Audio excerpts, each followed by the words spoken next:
రంగారెడ్డి జిల్లా రాజేంద్రనగర్ నియోజకవర్గంలో విశ్వసనీయ సమాచారం మేరకు ఎస్ఓటీ రాజేంద్రనగర్ బృందం మొయినాబాద్ పోలీసులు సంయుక్తంగా కలిసి తోల్కట్ట పరిధిలోని ఒక ఫామ్ హౌస్ పై దాడి చేశారు. వ్యవస్థీకృత కోడి పందాలలో పాల్గొన్న 5 మంది కార్మికులతో సహా 64 మందిని అరెస్టు చేశారు. 46 కోడి పందాల కత్తులు, బెట్టింగ్ నాణేలు మరియు కార్డులు, 55 కార్లు, 64 స్మార్ట్ ఫోన్లు, 84 పందెం కోళ్లు, 30,59,620 రూపాయలు నికర నగదును స్వాధీనం చేసుకున్నామని పోలీసులు తెలిపారు. కోళ్ల పందెం నిర్వాహకులు ఏపీకి చెందిన భూపతిరాజు, రవివర్మగా గుర్తించారు. మొయినాబాద్ పోలీస్ స్టేషన్లో గేమింగ్ చట్టం, జంతు హింస నిరోధక చట్టం కింద కేసు నమోదు చేయబడిందని వెల్లడించారు. ఫామ్ హౌస్ నిర్వాహకులు ఎంతటి వారైనా చట్టబద్ధమైన చర్యలు తీసుకుంటామని డీసీపీ శ్రీనివాస్ పేర్కొన్నారు.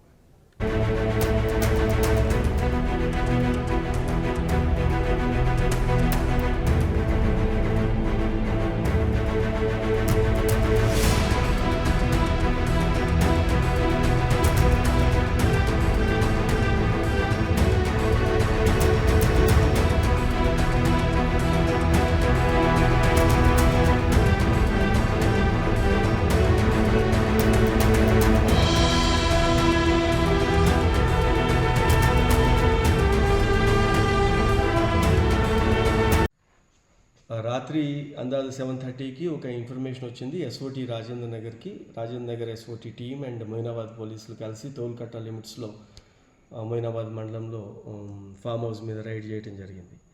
దాంట్లో ఒక పెద్ద ఎత్తున కోళ్ల పందాలు ఆర్గనైజ్ చేస్తూ చాలామంది దొరికారు. ఇప్పుడు దీంట్లో 64 పర్సన్స్ని అదుపులో తీసుకోవడం జరిగింది.